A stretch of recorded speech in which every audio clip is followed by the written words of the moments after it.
Hello, Lisa here. Welcome back to my channel, or welcome if this is your first time visiting me. Today we are doing a recent deck roundup. That's it, a good old-fashioned haul. Everything that has come into my collection since last time I made one of these. And spoiler alert, I have an obscene amount of decks to show you.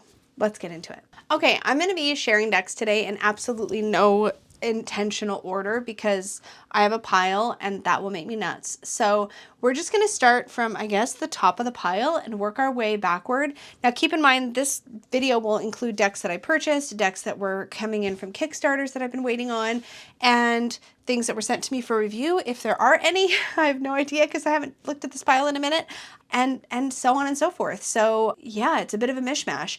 Also, it is extra obscene because we had a mail strike here that sort of paused the mail and paused shipping. So there was sort of a flood of things that came in when that was over. So it's extra. It's extra. Okay, we're gonna start off with the things that I got when I was in Florida. Well, I went to Portland and then Florida and then back to Portland and then home.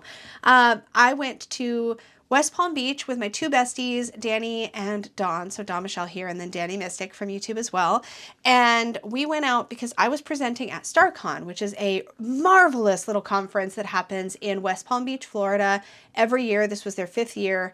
I have to say, before I even get into decks, I just have to plug this conference. If you are in the area or can get to the area, Starcon was absolutely incredible. We had an amazing time for the little bit that I was able to go. But what really stood out to me while I was there was how just brilliantly executed everything was. It was a seamless experience. I showed up quite late in the conference, actually. We had some snafus and travel and other things, but I showed up quite late. Well in time for my presentation, but quite late, and still no problem getting registered. Everything was silky smooth, just a marvelous experience, and nothing but just really kind, welcoming people. So it was really lovely. I would definitely go back if I got the opportunity, and I have to say it was a great experience. But with that being said, I did come back with a few goodies. First of all, they did such a fun thing. I didn't get to partake, but they had in your goodie bags at StarCon, I think everybody got a little tarot charm set. Now this is Lady Lenormand's tarot charm set. This is a full charm set for a complete tarot deck, including little numbered charms for like the numbered minors. A really great little set. There's even 2 of things like the swords. You can have multiple like swords come up. This is so exciting, and this is like a pretty amazing freebie. But more than that, what I was saying about participating is they also had a bit of a scavenger hunt going on through the conference where there were little charms you could find throughout, and then you could add to your set or have a separate set and do a little charm reading for yourself. So lovely. This was a huge surprise to find in the kit. This is definitely not an inexpensive thing to put together or an easy thing to put together, and I was very grateful that this was thrown in our goodie bags. That's super fun, and I will definitely be playing with that. I also, while I was at Starcon, oh look, here's my badge. Look at this, my badge as a speaker. That was so fun. Okay, anyways, and then I also picked up, I got to meet Ciro Marchetti, which made me so happy. I have had Ciro Marchetti decks since I've been reading tarot pretty much, and he had his Mystic Palette Tarot here. Now, okay, listen, the thing about this, if you've been watching for a bit, you know, I have the Mystic Palette Tarot, both the color and the muted versions of the mass market, but I did some agonizing and I ended up falling in love with the color version the mostest. And then when I was there, Ciro had the indie version of the Mystic Palette, and I was like, well, I clearly need that. So I will probably be rehoming my mass market version because I had to. And he signed the inside of the box, which is so kind. This is lovely. I got it mostly, y'all, for real. I partly got it because the cardstock, it's not quite as huge as the mass market one is. The mass market one is quite a bit bigger. And this is otherwise, I would say, pretty similar. So if you like have the Mystic Palette or have seen the Mystic Palette, you know it's so vibrant and beautiful. You can really see the progression of Ciro's artwork over time, and I hope that he is very, very proud of this one because I think he did a beautiful job. And I don't use Ciro's decks as much as I might reach for something else, but there's some quality about them that is so comforting to me. I don't know what the right word is for it. Very, I feel like everybody needs a Ciro deck. You know, if you're somebody who collects decks, I feel like everybody needs a Ciro deck in their collection. And his stuff is just lovely. And it was wonderful to get a chance to say hello and hear him talk about his work in person. I really enjoyed that. But this was just because I really wanted the independent version of this deck. As much as the mass market I think is well produced, I wanted the indie cardstock, and I'd heard good things about it, so I scooped this up, and I have zero regrets about that. If I could get it back in its box, that'd be great. There we go.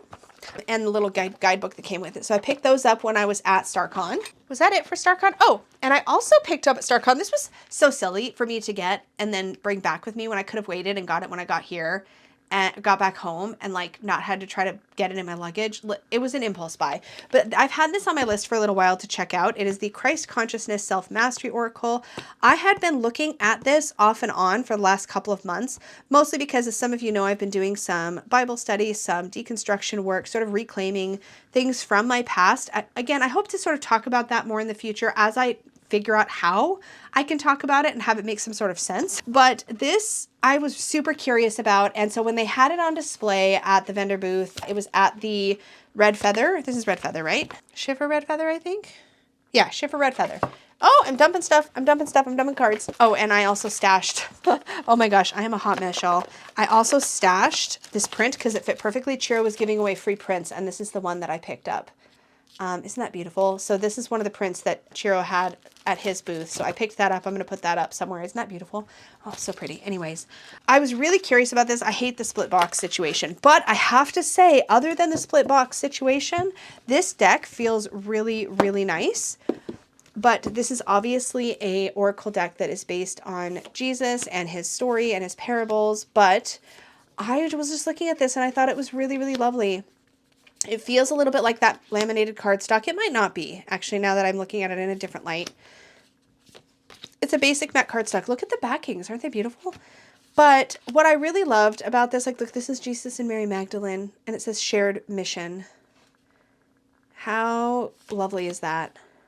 I was really drawn to the artwork and how soft it was, and also that this feels more, for lack of a better way to say it, more progressive than maybe some other Jesus-y things have in the past. And I will say, this is not something I would have found myself purchasing even a few months ago, but I've come a long way with my work in this area, and this just felt really lovely and inviting to me right now. Again, not going to be everybody's cup of tea for sure, but I love this, the open door, so much.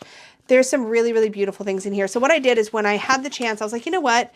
It's here at the booth. It's calling to me again. I'm going to go ahead and scoop it up. Oh, now I got to put it back in the box. And the book, I did some flipping through at our Airbnb in Florida, and I really like the way these entries are written. They seem really beautiful. So again, not quite sure fully how to talk about all this yet, but as it makes sense and as I can articulate what I'm feeling and experiencing, I will talk more about it. But for now, this was a fun thing that I'm glad I took a chance on. So far, it's looking to be a nice one to work with. And then, this is the best timing ever, I got my Victorian Fairy Tarot. So funny story about this, don't mind the box. This got beat up because the way I had to cram this in my suitcase, this was totally on me. This did not come this way. It was beautifully packaged and protected. Funny story about this is that I believe there was either an issue with the price of shipping to Canada, or maybe she wasn't shipping to Canada from the Kickstarter. I can't remember. But for whatever reason, when I backed this on Kickstarter, I'd asked my bestie Dawn if I could have it shipped to her house because I knew I would see her eventually, and that way I didn't have to deal with whatever the issue was that I was dealing with. And funny enough, we were literally getting ready to take the plane back to Portland from Florida because Dawn and I took the biggest part of our travel trip together, and Dawn got a message from her husband that something had shown up for me at their place, and I was like, that has to be this because it's the only thing I've ever done that with. And so it turned out, yes, we both got our Victorian Fairy Tarot in. So this came in. I was not expecting such a huge, this is a huge box. I don't know what the story is here, but certificate of authenticity. There was a little filler piece of cardstock, which I did shove back in there because I knew I was going to be throwing this in my suitcase, but I can get rid of that now. And then in here, there's a little thank you box. I mean, this is so many moving parts. I don't know how so many moving parts. I'm kind of impressed they got it all done, but this is a field notebook, which is just lovely. A little Victorian notebook. So pretty. And then also in here, we have a cloth, which I have not taken out of its bag. So let's take a look at this. And as always, y'all, when I'm showing these, if there's anything you want to hear more about, you want me to do a full walkthrough on, just let me know. Oh, it's really, really fine. This is like a very, very translucent-y scarf-like thing. like cloth. I don't know what I would do with that. Possibly wrap my cards up in it. It does feel kind of special. It's not the kind of thing I would lay down to like put my cards on because it's so like light and silky feeling, but that is lovely. And then some Victorian fairy prints, all different styles. I think, are these like actual postcards? Yeah, they're actual postcards. Look at this fairy post. Oh, there's so many of them. There's that one. These are so lovely. So just a little box with all kinds of goodies that came in here. I'm going to slide my certificate of authenticity in there also. Hello? Something else in the bottom?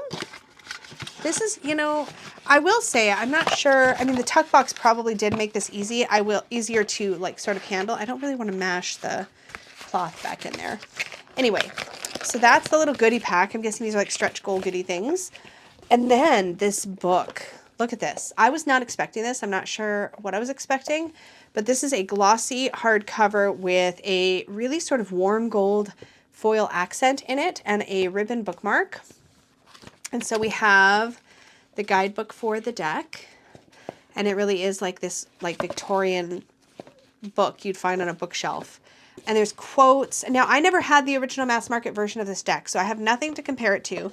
And then inside, we have two decks, a mini and a full size. So again, a lot of packaging. I'm not sure I need all of that, but I think I remember pulling this out of its plastic.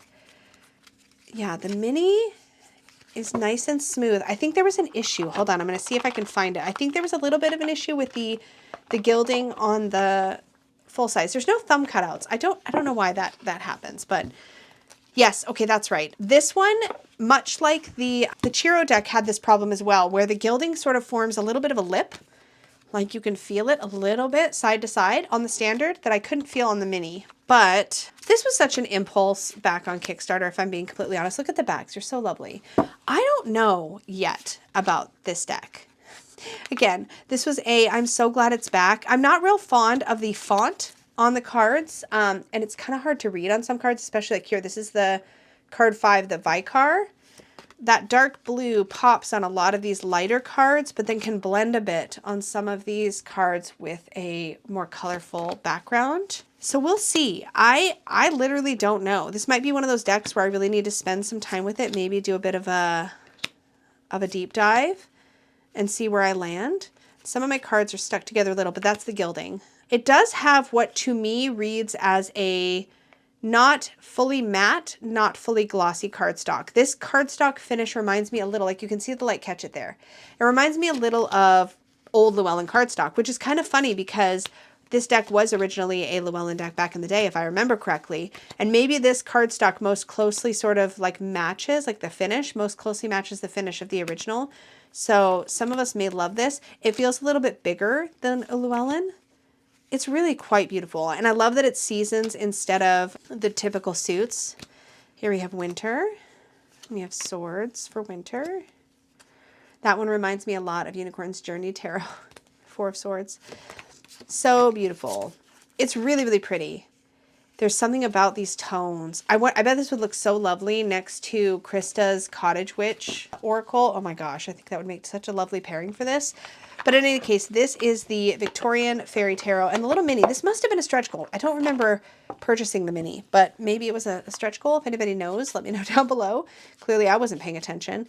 This one actually has a little bit of a better glide. It doesn't have the same sort of lip feeling on the gilding on this one, but otherwise it feels the same. But again, I wish the font popped a little bit more or was a little bit less ornate. That might make it a little bit easier to read, but it is doable. It's just taking a minute.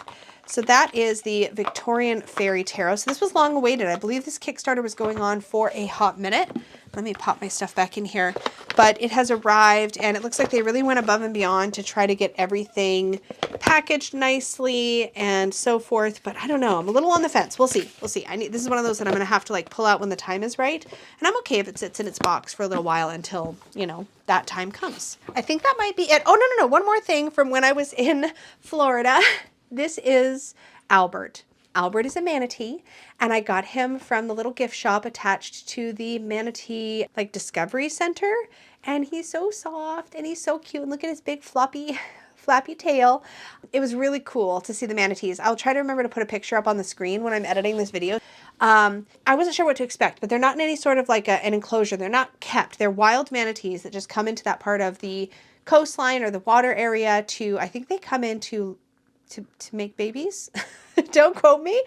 But there was like something like 94 or 95 of them spotted, like just in the area where we were at the time of day that we had visited. And this was such a fun thing. This, I can definitely say a big, big thank you to Mary and Kirk. Oh my gosh. We had the best time having dinner with Marion. It was so fun. And Marion is such a light and a delight. I will try to remember to link her channel, her socials down below. She was the creator of is the creator of the Grief Oracle. She collaborated with an artist and they just did a beautiful job. That Kickstarter, I showed that deck. I like totally cried in the middle of the walkthrough. It was the whole thing. But anyways, Marion's somebody who I have been talking to off and on for years. I'm pretty sure she has watched my channel from the very, very beginning and has always just been such a light. And it was so lovely to finally meet her in person. She came in all the way from Scotland to Florida. And anyways, she had tipped me off in advance of the trip out to Florida that I should see the manatees, and I did, and I was so happy. So this is Albert. That was a very long story, but he's so cute. I think that's it for the conference. Now I have so many more things to show you, so we're just gonna jump in.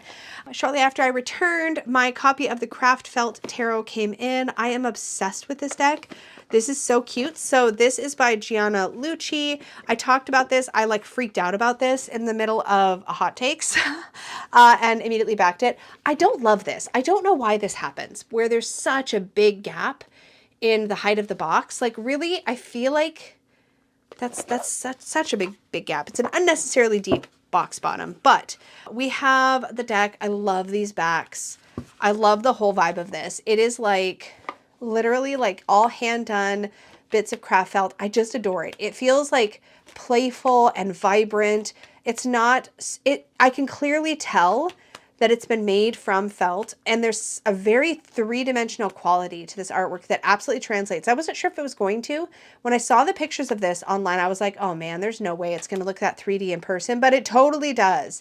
And I love the texture and the depth of this.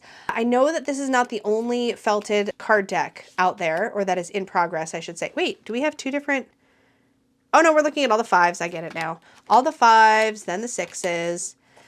But anyways, I love this, and I think it's very clever, really well done. I love the glossy finish. I wasn't sure what I was going to think of the cardstock at the end of the day, but this feels really snappy and good. I'm just putting it back in order because I probably will end up wanting to do a walkthrough of this at some point. Why is the world card on top, actually?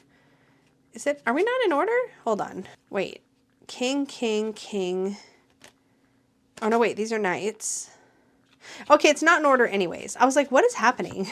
So I guess it doesn't matter because there's the lovers, there's the magician, there's the moon, page of cups, page of pentacles, page of swords, page of wands.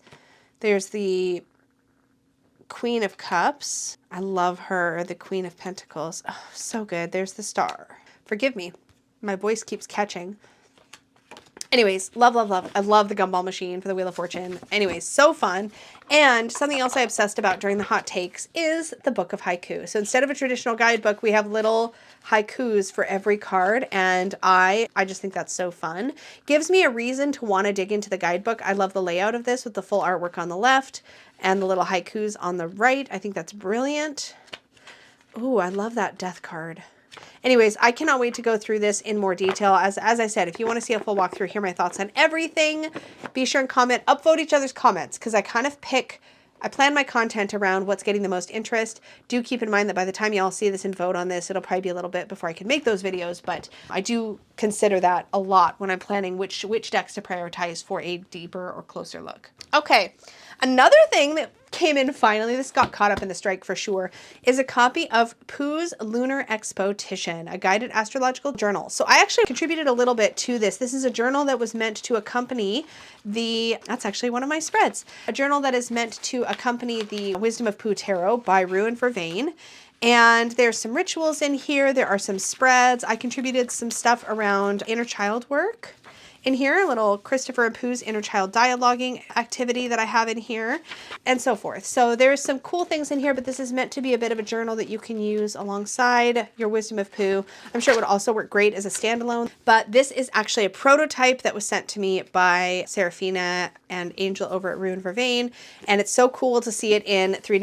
This was being worked on a while back, so it's neat. It's much heftier than I thought it was going to be, actually. I thought this was going to be one of those, like, more, I don't know, like, kind of smallish, I don't know, books, and this is quite beefy. You've got lots of journaling room in here.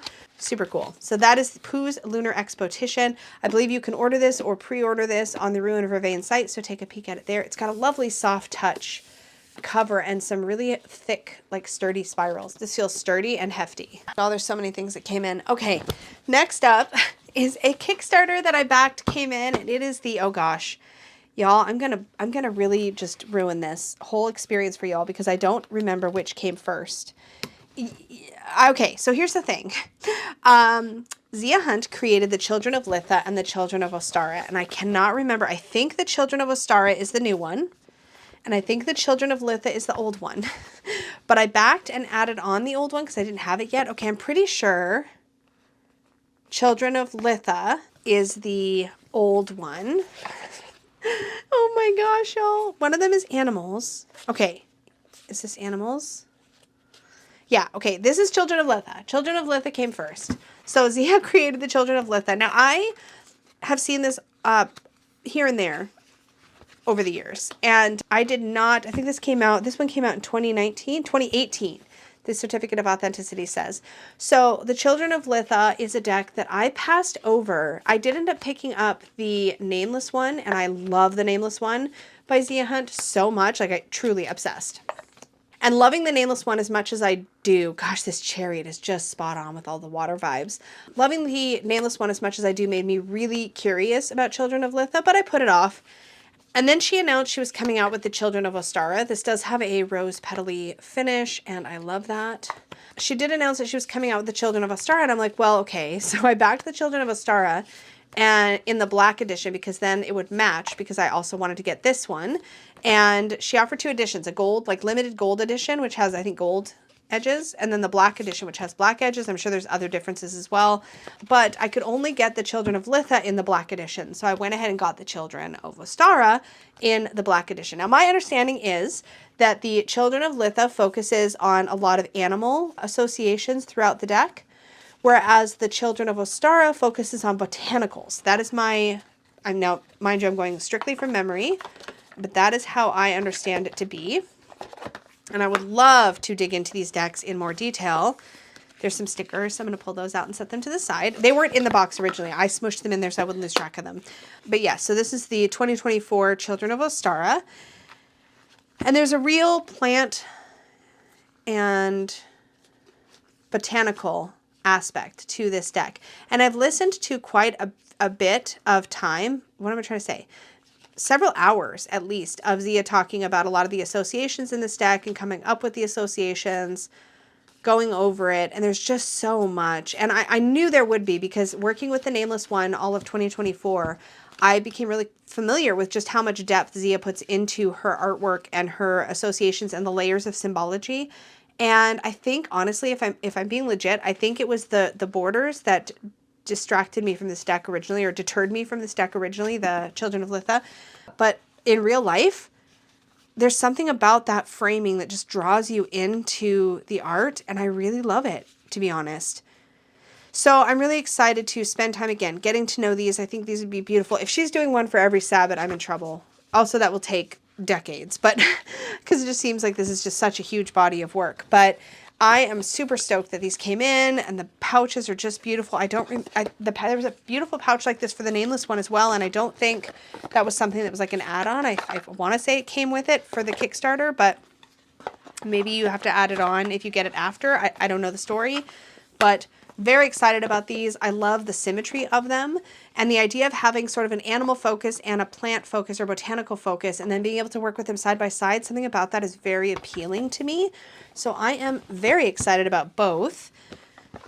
And I love that they come in nice enough bags that I can just hang them in the bags that they come in. like so. So fun. So those came in. I'm very excited to check those out. Another Kickstarter that came in. Wow, do we sense a theme? Y'all, I'm so excited. I'm so excited about this. So this is the Lost Fairy Tarot. This is by the creators of the, what was it called? I'm not gonna be able to remember, but I got the mini one for Peggy. I forget what it's called. I'm blanking. Nope, can't remember. Anyway, you all are screaming by now, I'm sure. I'm screaming at myself watching while I edit. I don't know. But this is the Lost Fairy Tarot, and it is on linen cardstock. It's shiny, it's pixel art, and it's absolutely the most charming and adorable thing ever. And it is the perfect deck for accompanying to certain types of games like, I don't know, Stardew Valley or anything. But I mean, come on. But the fairy version. What was the name of the other one? Was it literally just called the Pixel Art Tarot? That can't be. No, I don't think that was it. I forget what it was called. Anyway, Bitmoji Tarot. No, that's not right. Oh, it's bugging me. Look at the Wheel of Fortune with the Morai. Is that what they're called? Where they measure and cut and spin the thread of fate. It's so stinking cute. This is definitely not a deck that I feel like needs a guidebook. But like, is this not the best for gaming? And then look at the color palette. Look at the wands. They're all these like little flamey wands. All the like horses are basically unicorns, which just makes my whole day. I love the pixel art. Look at the cups palette. Look at, they're all underwater little mermaidies. Oh my God, they're so cute. And then we have our swords. We kind of have more dark, stormy skies. Oh, so cute. And then we have our pentacles. Look how adorable this is. I know I'm moving them really fast, but I'm so enchanted. It's so stinking cute. So anyway, that is the Lost Fairy Tarot. Such a cute little gaming deck. And like I said, there's a linen. I wouldn't call it like, this is regular cardstock. Like this is like classic indie, like feels like 350 GSM, kind of stiff cardstock, but it does have that linen embossing on it, which will make sure that the cards slippy slide well when you're fanning them. But this is not a very flexy cardstock. It's actually quite a chunky deck and does feel stiff. So I'm not sure how, I might have to drop shuffle because my hands are still healing from my fall in like freaking December. But anyways, it's so cute.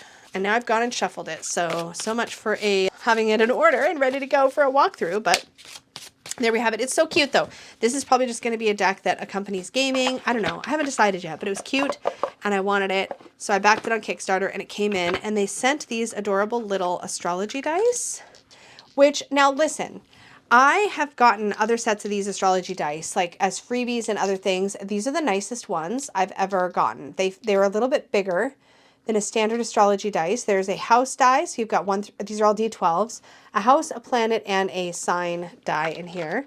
It's actually a nice little astrology die set, so that was kind of a fun surprise treat that I didn't realize was coming. Oh my gosh, we're still going. The Fairy Tale Tarot came in. This is a US Games deck. So this I ordered from Amazon US, I believe, because my Canadian sources did not have it yet. And I have been waiting and waiting and waiting for this. So some years ago, I managed to get a hold of the English original Llewellyn guidebook, which has a little Once Upon a Time mini story for every card in the deck. So you get an actual story for every card in the deck, as well as its meaning. And this was when, again, this was originally put out by Llewellyn. The new version, because this has been out of print for a long time, Lisa Hunt's Fairy Tale Tarot, is published by US Games. Lovely box design. And has an included guidebook. The card backs have changed. So they used to be a kind of parchmenty color, I believe, with the keys. And now there is this sky blue, really, really pretty. Lovely feeling cardstock. It is not a linen finish, but it does feel like it's got some snap and bend to it. It's not overly stiff at first feeling. It doesn't feel overly thick. So it feels like a good cardstock. And it comes with an included guidebook, which is fabulous because when I'm on the go and I'm actually working with this deck in practice, this will be more practical for me, but this will be great for a study. So I'm really excited that I have this full expanded book as a reference. Now, I believe at one point, I don't know if you can still get it, but at one point, I believe you could get, did somebody else tell me about this? You could get the Fool's Dog app or something, and that had the full content from this book. I don't know if that's available anymore, though. It would stand to reason that that would go away when this version of the book went away. But I am very excited that I have that. I've been waiting for this deck forever. Y'all, this has been a bit of a unicorn deck for me because the situation is I have had so many fairy tale decks. I have had the Tarot of the Divine and tried really hard to make that one work. I had the Baba Studios Fairy Tale deck and tried to make that one work, but this was the one of my heart. Like, this is the one I wanted. And I had a Spanish version of this deck and tried to make that work. I have been waiting and waiting and waiting and waiting and waiting and waiting for this. I love Lisa Hunt's artwork, but her other decks haven't necessarily worked out for me. This is the one. This is the one I've been wanting. So cross your fingers, knock on all the wood that this one works out for me. I think it will. These stories, many of them are familiar, and I just cannot wait to spend some quality time with this deck. I would love to do like a personal study of it using my, like, really reading through this bigger book and getting to know all the stories and just really sitting with it. So I'm very excited about having that as a possibility. So yes, so pleased this is finally out. I've been tracking it, again, forever. I knew it was coming via US Games for a very, very, very, very, very, very long time. And now that it's out, I couldn't be more thrilled. But so here's the thing. Since I was purchasing from US Amazon anyways, I figured I might as well get a couple of other US Games decks. So I did the splurge. Took the plunge? That's what I'm trying to say. I took the plunge and picked up the Universal Folk Tarot and the Universal Folk Oracle by Anita in Verity. Now this, I was kind of meh on this at first glance, actually. The artwork, I'm like, oh, it's a little bit muted. Let's look at the Oracle first. It's a little bit muted. I'm not sure this one is for me. Pretty sure that's what I said on a Hot Takes. But it's real pretty, y'all. Also, I feel like this might work kind of interestingly. Well, obviously they'll pair beautifully together. What caught my attention is that in the Oracle, and I don't think I took a close enough look at it before, but you have a main title and then multiple keywords, which I love. And this artwork actually, once I had this in hand in person, it really drew me in. But I'll tell you why I ended up, oh, this empowerment card is just gorgeous. Look at the face on this lion. I love that there's like this animal energy in a lot of the cards. Look it. So beautiful. The Oracle was, I mean, a just for fun sort of situation because I knew I wanted the tarot. And I'm going to show you why. Because I saw somebody unbox this and I was like, are you kidding me? Because listen, if anything is going to suck me into a deck, it's going to be a big old fat chonky guidebook. What the heck with this? I was like, are you kidding me? And listen, when I opened this up, that font is not big. Now, mind you, there's some layout creating some space, right? We've got white space in the book, but this is a chunky book. This is a chunky book. And to top all of that off, the deck is linen. It's absolutely beautiful. It feels like it's on that gorgeous US Games luxury linen that I love. I'm obsessed with. The backs are beautiful. It's bigger than a standard tarot, but it's not too thick. And I was like, yes, I need this in my life, actually. Sure thing. Yep, I do need this. So this is another one that, along with the Oracle, I'd really like to spend some quality time with, really properly get to know. I'd love to do a deep dive on this at some point, maybe along with the Oracle, or maybe just this cardstock feels so yummy. And I love that there are keywords. Hold on. I just saw... Yes, okay. So the Six of Swords, there's keywords through the minors. So the Six of Swords is departure. That caught my eye because that is my personal keyword for the Eight of Cups, which makes me wonder what there is on the Eight of Cups. The Trailblazer, ooh, I love that. I love the keywords on the cards so much. The majors do not have keywords, and the courts have, yes, here. So the Page of Cups is the Tea Leaf Reader. The Knight of Cups is the Kelpie Keeper. The Queen of Cups is the Coral Queen, and the King of Cups is King of the Sea. So they're not quite keywords, they're like titles. The Page of Pentacles is Hugin and Moonin. Knight of Pentacles is Contemplation, Queen of Charms, and King of Charms. I mean, it's so unexpected. There's some really interesting, fun, quirky things about this. The cards are edged. Like, this feels like an indie deck. If I remember correctly, it is priced pretty similarly to an indie deck, or at least at the lower end of indie deck. But like, look at this production. Matching colored card edges, linen finish cardstock, like, yummy. What a treat. And listen, I know I nerd out about production things because those things make me happy, but between the linen cardstock and the well thought out card layout and design and the chunky guidebook, like, there was no way I was going to give this a pass for an exploration. So real stoked about the Universal Folk Tarot and Universal Folk Oracle. These came in with my Fairy Tale Tarot in a little mini haul. And we're not even done yet. Okay. Ooh. Oh, also in that same haul, I got my Deviant Moon Borderless mini. Y'all, listen, you know I love the Deviant Moon. There was no way I was going to pass up the adorable little mini. And what I find super charming, I wish it came in a tin, not going to lie. Oh, these cards are so slidey. What I found extra charming, though, was that it even comes with a little guidebook with, like, a good amount of information in it in an actually readable font. Like, this is the most adorable thing. This deck, there's no way I'm going to be able to shuffle. Like, it's so thick. I'm like thick for a mini, right? Like, I'm like, can I actually, I can't shuffle it. Cannot shuffle it. If they're almost like little tiles. The cardstock's too thick. That's a bummer. I wish it was a little thinner. Because it's a little unwieldy. But, like, how cute is this? And, like, it's the Deviant Moon. And I had to. I mean, I didn't have to, but also I kind of had to. Like, you know how it is. Like, you know how it is. Especially when you know a deck so well. Like, I feel like I know this deck just so well.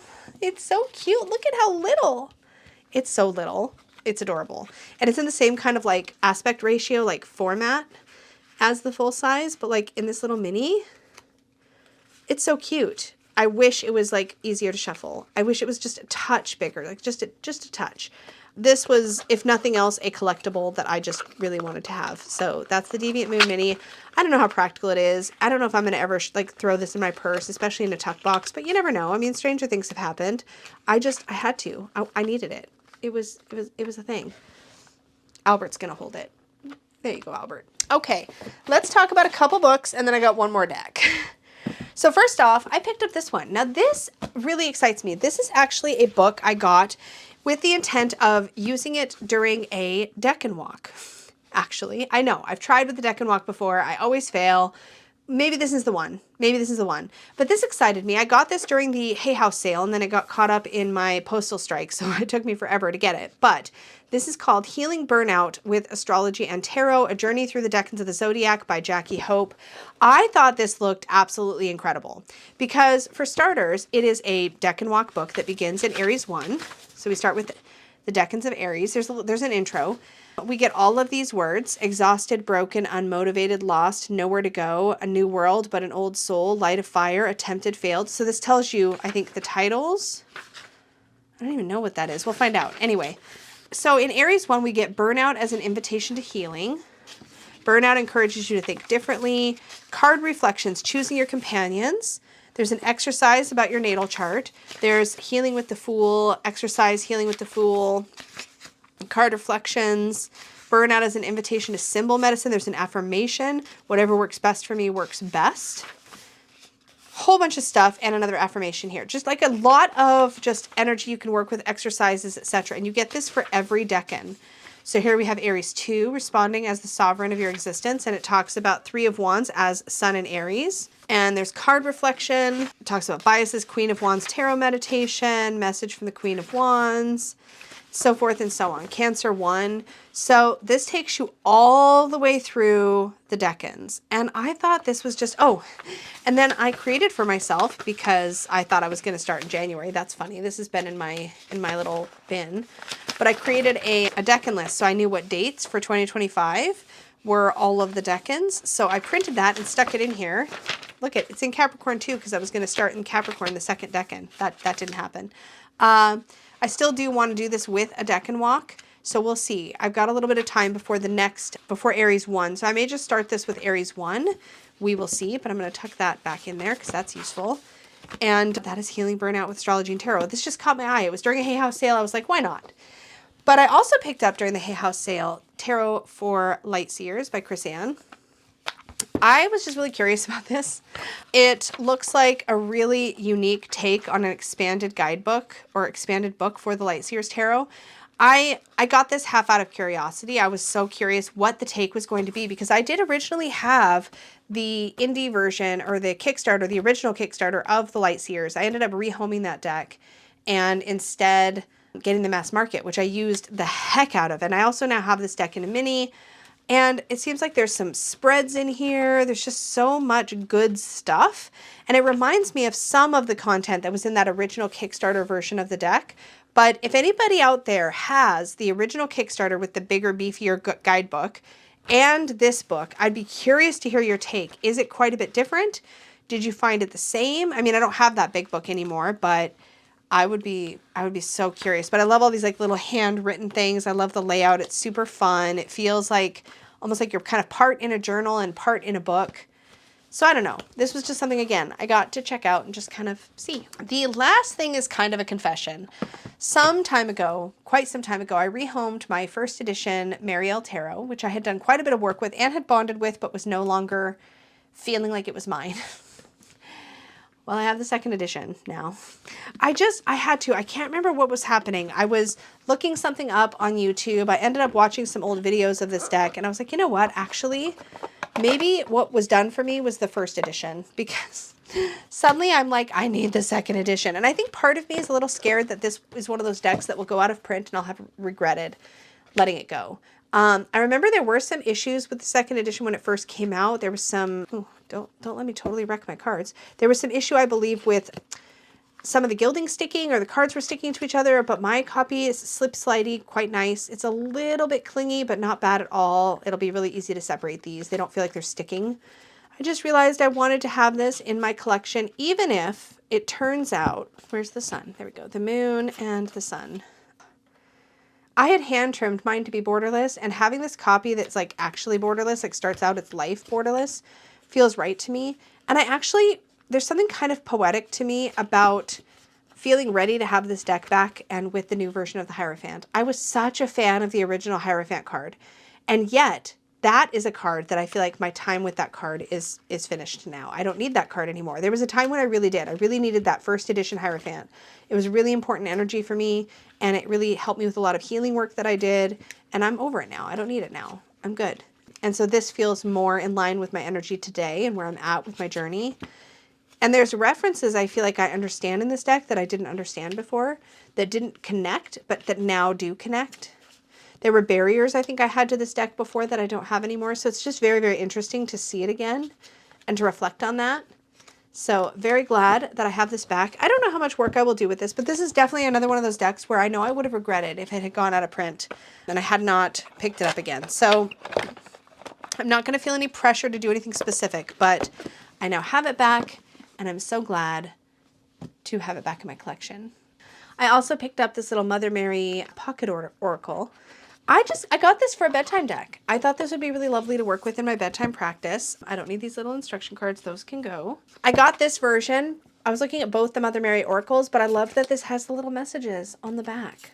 And because of how I work with cards at bedtime and I love to just pull a card and read the message, this just felt really approachable and really on point, and like it would really fit with that practice for me. So I picked this up as well, and this is going to go probably right into my little bedtime practice. All right, that's a wrap. I can't even fit everything in the viewfinder, so we're just going to call it here.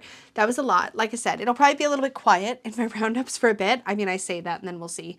But a lot of that was things that I've been waiting on for a long time. There's a few purchases in here of recent, but many of these things were Kickstarters, etc. I don't think there was any review decks in this pile. So these were all things that I either purchased or came in via Kickstarter.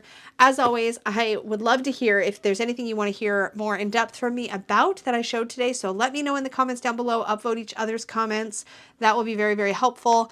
As always, I appreciate you so, so, so much. An extra big thank you goes out to my Unicorn Fam channel members. Thank you so much for all of your support of my work here. It makes all the difference. And to all of you, thank you for liking and subscribing and commenting and just being a part of this community. I value every contribution you make, even if it is simply watching the video so, so much. So thank you very much. And until next time, y'all, may your magic always shine from the inside out. Bye.